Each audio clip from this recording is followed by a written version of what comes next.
അന്നൊരിക്കൽ ഒരു ഓണക്കാലം. കുഞ്ഞുണൂലി ചോറ് വിളമ്പിയപ്പോൾ ഉണ്ണാൻ ആരോമലിന് ഒരു ഉഷാറില്ല. തുമ്പപ്പൂ ചോറും 18 കറികളും 4 പ്രഥമനും കൂട്ടി ഒരുവിധം ഊണ് കഴിച്ചെന്ന് വരുത്തി. എന്തോ ഒന്ന് മനസ്സിൽ കൊതിച്ചു പോയതിൻ്റെ ഒരു വെമ്പൽ ആരോമൽ ചേകവരുടെ മുഖത്തുണ്ട്. കുഞ്ഞുണൂലി അത് മനസ്സിലാക്കിയെങ്കിലും അപ്പോൾ ചോദിച്ചില്ല.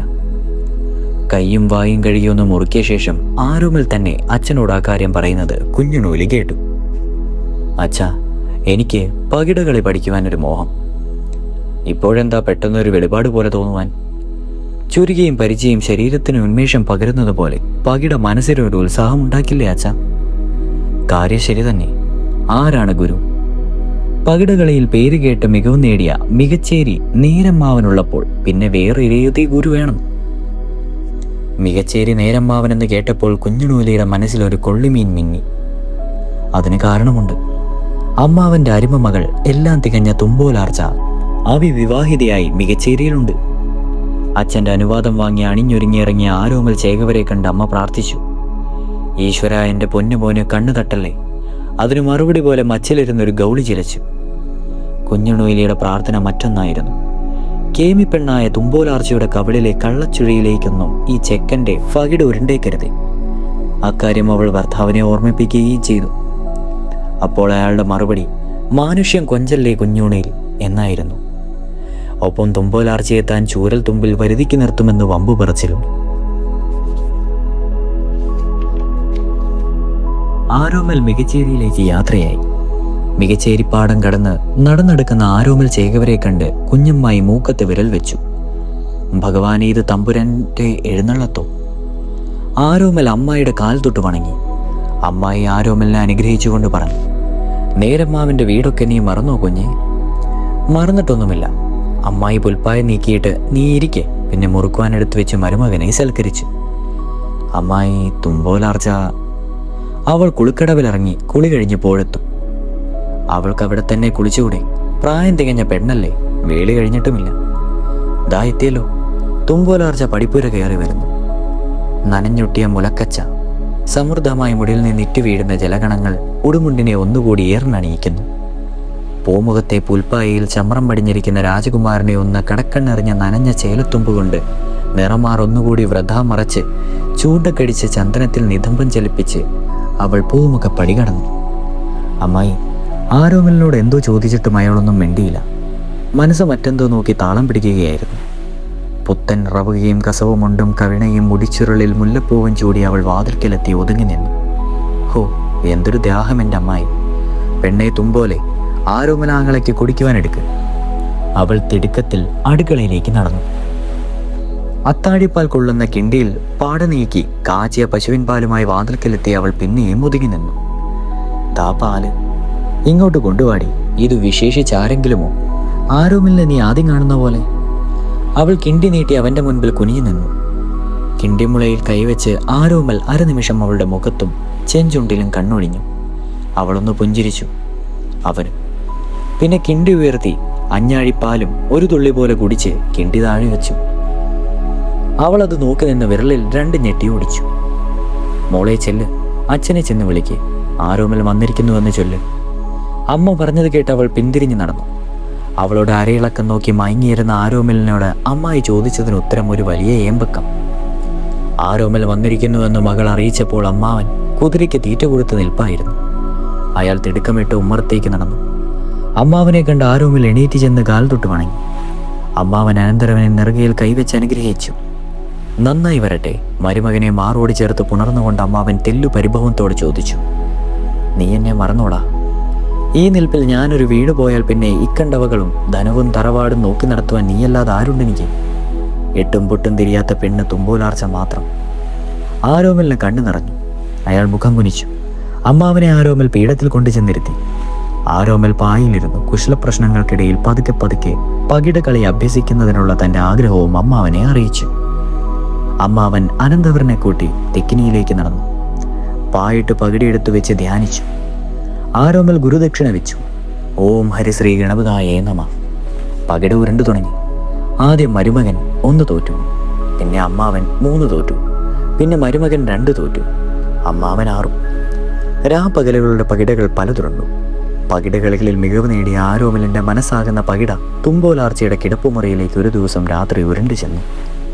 തുമ്പോലെ, പതുക്കെ കതക് തുറക്ക്, ഇതാ ഞാൻ ആരോമൽ. പതുക്കെ. കതക് തുറന്നു തന്നെ കിടപ്പായിരുന്നു. അവൾ വാതിൽക്കലെത്തി. അയാൾ അകത്ത് കടന്നു. ഇപ്പോൾ കഥയിനെ സാക്ഷ്യമാണ്.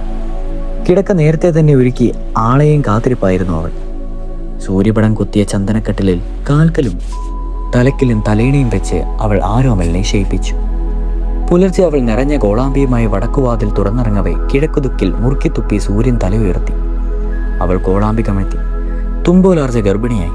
വിവരം പതിയെ പുത്തൂരം വീട്ടിലുമെത്തി. മുറപ്പെണ്ണായ തുമ്പോലാർച്ചയെ ആരോമൽ സ്വീകരിച്ചതിൽ കുഞ്ചുനൂലിക്ക് വലിയ വിഷമമൊന്നും തോന്നിയില്ല. അവളിങ്ങനെ സമാധാനിച്ചു. ആണുങ്ങളല്ലേ, ചെളി കണ്ടാൽ ചവിട്ടും, വെള്ളം കാണുമ്പോൾ കഴുകുകയും ചെയ്യും, അത്ര തന്നെ. തുമ്പോലാർച്ചയും ഉണ്ണിയാർച്ചയും കുഞ്ചുനൂലിയും ഒരു ദിവസം തന്നെ പ്രസവിച്ചു. കിടാങ്ങൾക്കൊരുമിച്ച് ചോറൂണും പേരിടലും നടന്നു. ഉണ്ണിക്കണ്ണൻ, ആരോമലുണ്ണി, കണ്ണപ്പനുണ്ണി. കുതിരക്കുളമ്പടി അകലെ കേട്ടപ്പോൾ തുമ്പോലാർച്ച മകനെയും കൂട്ടി പുറത്തിറങ്ങി. ആരോമലുണ്ണിയും കണ്ണപ്പനുണ്ണിയും കുതിരപ്പുറത്തു നിന്ന് താഴെ ഇറങ്ങി തുമ്പോലാർച്ചയെ നമസ്കരിച്ചു. തുമ്പോലാർച്ച അവരെ അനുഗ്രഹിച്ചു. വെള്ളിക്കിണ്ടയെ പകർന്നു വെച്ച പാൽ അവൾക്ക് നൽകി. ഒരു വെളുത്ത കുതിര ഉണ്ണിക്കണ്ണന് വേണ്ടി ഒരുങ്ങി നിന്നിരുന്നു. ഉണ്ണിക്കണ്ണൻ അമ്മയുടെ കാൽ തൊട്ട് വണങ്ങി. അമ്മ പറഞ്ഞു, മൂവരും ചെന്നിടം ചെന്ന് ജയിച്ചു പോരും. 3 പടക്കുതിരകൾ പൊടിപടലങ്ങളെ മിളക്കി കോലോത്തുണ നാട്ടിലേക്ക് കുതിച്ചു പാഞ്ഞു. വഴിയരികിൽ ഒരു പഴയ അമ്പലവും ആൽത്തറയും ആൽത്തറയ്ക്ക് ചുറ്റും ആൾക്കൂട്ടവും. അധികം കൃഷിപ്പണിക്കാരും തൊഴിലാളികളും. കൽപ്പടവിലിരുന്ന പാണൻ തുടികൊട്ടി പാടുകയാണ്. ആരോമൽ ചേകവർ പുത്തൂരെ അംഗം ജയിച്ചു വന്ന കഥയാണ് പാട്ടിൻ്റെ വിഷയം. അപ്പോൾ പറയുന്നത് ആരോമലും നല്ലോണം നോക്കി തൊട്ട് കേൾക്കുക, അല്ലെങ്കിൽ ആയുധം വെച്ചുകൊള്ളുക. കരിഞ്ചെമ്പിൻ തണ്ടുമുറിഞ്ഞ പോലെ അരിങ്ങോടർ തൻ്റെ തലയുമറ്റു. കുതിരകളുടെ കുളമ്പടി ശബ്ദം കേട്ട പാണന്റെ കൊട്ടും പാട്ടും നിലച്ചു. കേട്ടുനിന്നവരും പാണനും എണീറ്റു. 3 യുവ കോമളന്മാർ കുതിരപ്പുറത്തു നിന്നും ഇറങ്ങി. ആരോമലിനെ സ്തുതിച്ചു പാടുന്നത് അകലെ കേട്ട് അങ്ങോട്ട് ചെന്നിറങ്ങുകയായിരുന്നു. പാണനാർക്ക് അവരെ മനസ്സിലായി. പുത്തൂരം വീട്ടിലെ ആറ്റുമണമേലും മികച്ചേരിയിലുമൊക്കെ എത്ര തവണ കയറിയിറങ്ങി സ്തുതി പാടിയ പാണനാർക്ക് അവിടങ്ങളിലെ മുറ്റത്തെ ഓരോ മണൽത്തരിയും പരിചയമുണ്ട്. പാണനാർ ആ യുവയോദ്ധാക്കളെ വണങ്ങി. പിന്നെ അവരെക്കുറിച്ചും 2 സ്തുതിവചനങ്ങൾ പാടി. കാരലിൽ കൊത്ത മുടിയഴക്, പഞ്ചമി ചന്ദ്രനോടൊത്ത നെറ്റി, തത്തമ്മച്ചുണ്ടും പവിഴപ്പല്ലും, കണ്ണൊടിക്കാത്ത കവിളി രണ്ടും. ഈ പാണനാർക്ക് പാട്ടൊഴിഞ്ഞൊരു നേരവുമില്ലല്ലോ. ആരോമലുണ്ണി അത് പറഞ്ഞപ്പോൾ കണ്ണപ്പനുണ്ണിയും ഉണ്ണിക്കണ്ണപ്പനും ഒപ്പം ചിരിച്ചു. പാണന വിനയത്തോടെ പറഞ്ഞു, ആടിയ കയ്യും പാടിയവനും അനങ്ങാണ്ടിരിക്കുമോ തമ്പ്ര? അത് കേട്ട് കൂടി നിന്നവരും ചിരിച്ചു. ദാ ഇതിരിക്കട്ടെ. ഒരു സോമൻ മുണ്ടും 5 വെള്ളിപ്പണവും ആരോമലുണ്ണി പാണന് സമ്മാനിച്ചു. തമ്പ്രാന്മാരുടെ യാത്ര എങ്ങോട്ടാണാവോ? പാണൻ തിരക്കി. കോലോത്തു നാട്ടിലെ ചന്തുവിൻ്റെ വീട്ടിലേക്ക്. പാണനാർക്കൊരു വിഷയം കിട്ടി പാടാൻ. അയാൾ പാടി. കോലോത്തു നാട്ടിലേക്കുള്ള വഴിയും ചന്തുവിൻ്റെ കോട്ടയിലെ വിശേഷങ്ങളും ഒപ്പം എല്ലാം കരുതലോടെ വേണമെന്ന മുന്നറിയിപ്പും പാട്ടായി ഒഴുകി.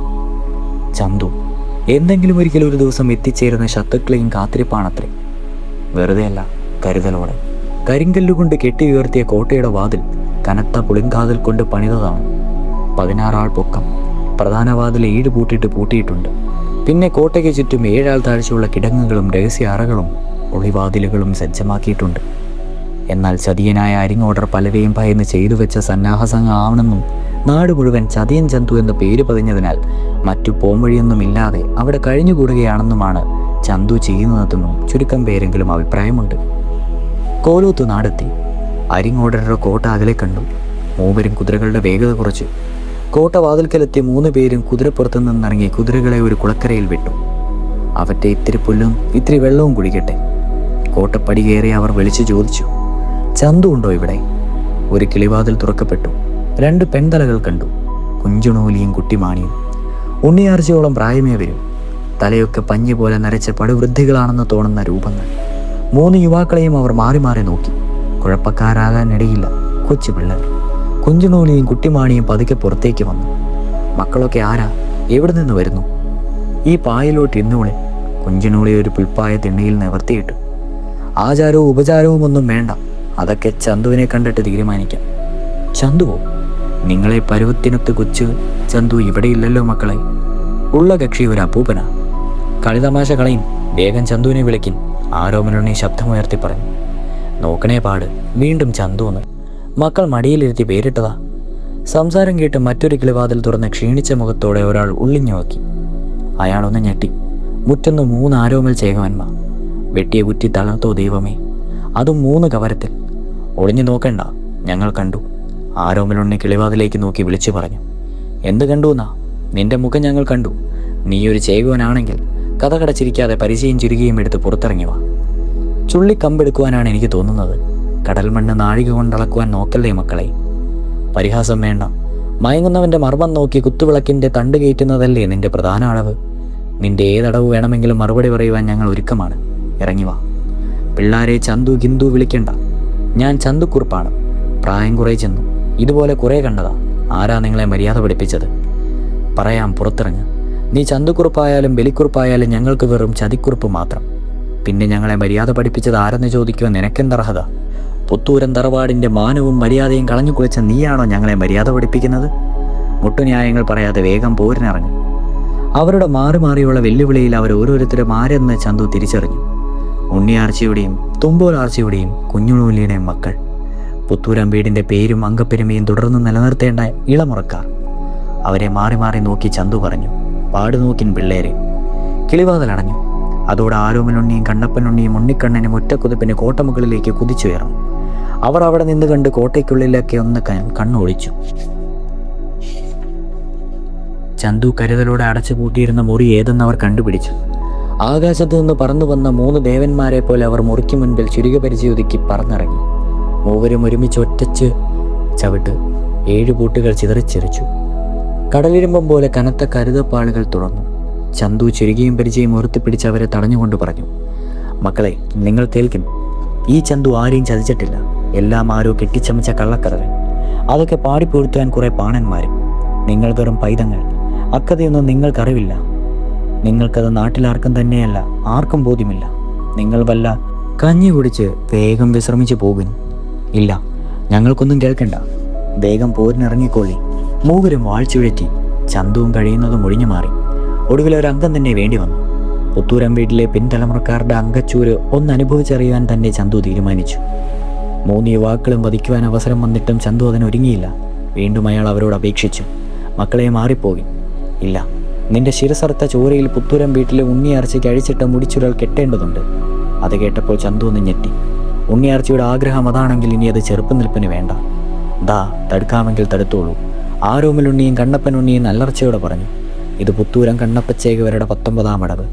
ആരോമലുണ്ണി ചുരുക വീശി ഉയർന്നു ചാടി. ചന്തു വെറുതെ നിന്നു കൊടുത്തു. ചന്തുവിൻ്റെ തല ചോരറ്റ് വീണായി വെളിയിൽ ചെന്ന് വീണു. എവിടെ നിന്നോ വന്ന 3 പേർ ചന്തുക്കുറുപ്പിൻ്റെ തല വെട്ടിയെടുത്ത് കുതിരപ്പുറത്ത് പാഞ്ഞുപോയി എന്ന വാർത്ത നാടെങ്ങും പരന്നു. പലരും അവരെ നേരിട്ടു. ചന്തുവിൻ്റെ തല പൊക്കിയെടുക്കിട്ടതോടെ എല്ലാവരും പമ്പ കടന്നു. പുത്തൂരം വീട്ടിലെ പിള്ളേർ ചന്തുവിൻ്റെ തല വെട്ടിയെടുത്ത് അത് വഴിയെ വരുന്നു എന്ന് കേട്ട കൊല്ലൻ കാച്ചിയെടുത്ത് ഇരുമ്പ് കുത്തിയിറക്കി ആത്മഹത്യ ചെയ്തു. ചന്തുവിൻ്റെ തലയുമായി എത്തിയ പൊന്നോമന മക്കളെ കണ്ണപ്പച്ചേകരും ഉണ്ണിയാർച്ചയും ബന്ധുക്കളും വാരിപ്പുണർന്നു. ഉണ്ണിയാർച്ച മുടി കെട്ടിവെച്ച് മുല്ലപ്പൂ ചൂടി. മക്കളോട് ഉണ്ണിയാർച്ച വീരകഥ വിവരിച്ചു പറയുവാൻ ആവശ്യപ്പെട്ട് ഉത്സാഹത്തോടെ ഇരുന്നു. അവർ പറഞ്ഞു, ഞങ്ങളോട് പോരുതുമ്പോൾ ചന്തുവും ബാവൻ ചതിവിദ്യകളൊന്നും കാട്ടിയതേയില്ല. വളരെ വാത്സല്യത്തോടെയാണ് മരണം വരെയും പെരുമാറിയത്. ഈ ശിരസിലെ ചോര കണ്ടു വേണം ഉണ്ണിയാർച്ചയുടെ മുടിച്ചുരകൾ കെട്ടിവെക്കുവാൻ എന്ന് പറഞ്ഞ് ഞങ്ങൾ അപ്പൂപ്പൻ്റെ 19-ാം അളവ് പ്രയോഗിക്കവേ ചന്തുവും അവൻ ചെറുത്തു നിൽക്കാതെ സ്വയം ചുരുകിയ ബാഗ്തലയ്ക്ക് കഴുത്തി വെക്കുകയായിരുന്നു. അമ്മയെ ഒരു കാര്യം പറയട്ടെ, ആരോമലുണ്ണി പറഞ്ഞു. ഓലക്കുറുപ്പടിയിലും പാണൻ്റെ പാട്ടിലും എവിടേക്കോ പിഴവ് പറ്റിയിട്ടുണ്ട്. ഒരു നെടുവീർപ്പുയർന്നു. ഉണ്ണിയാർച്ചയുടെ കണ്ണു നിറഞ്ഞു. അവൾ പിന്നെ ഒന്നും മിണ്ടിയതുമില്ല. പാണൻ തൻ്റെ പാട്ടുകളിൽ ഒരു കഥ കൂടി കൂട്ടിച്ചേർത്ത് തൻ്റെ ഭാവനയ്ക്കൊത്തവണ്ണം പാടി നടന്നു. പുത്തൂരം വീട്ടിലെ ചെറിയ ആരോമലുണ്ണി ചതിയൻ ചന്തുവിൻ്റെ തല കൊയ്ത കഥ. ഇതോടുകൂടി വടക്കൻ പാട്ടിലെ വീരനായ ആരോമൽ ചേകവരുടെയും ചതിയനായ ചന്തുവിൻ്റെയും ആറ്റുമണമേൽ ഉണ്ണിയാർച്ചയുടെയും ആരോമൽ ഉണ്ണിയുടെയും കഥ അവസാനിച്ചിരിക്കുന്നു. അടുത്തതായി വടക്കൻ പാട്ടിലെ മറ്റൊരു കഥയുമായിട്ട് വരാം. അതായത് പാലാട്ട് കോമനൻ്റെ കഥ തുടരും.